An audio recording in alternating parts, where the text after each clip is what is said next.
Hi everybody, I have a message to share with you that the Lord said,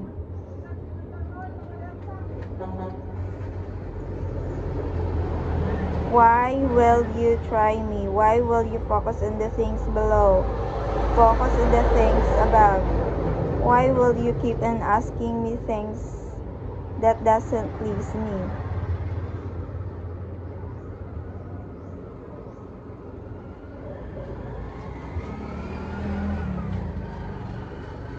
Or keep my words, keep the faith. Don't lack in ointment. Don't be filthy. Keep my commandments. Don't be rash in your plans. I will make you to succeed. Don't alter my plans.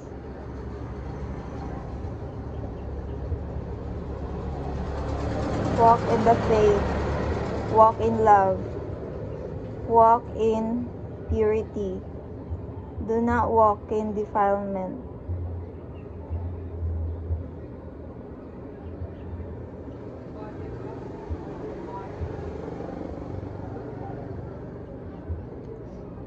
Do not make foolishness.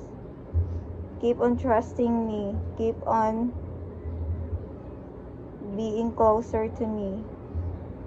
Draw out your sword and fight. And fight the good fight of faith. Thanks for watching my video and God bless you all. Bye.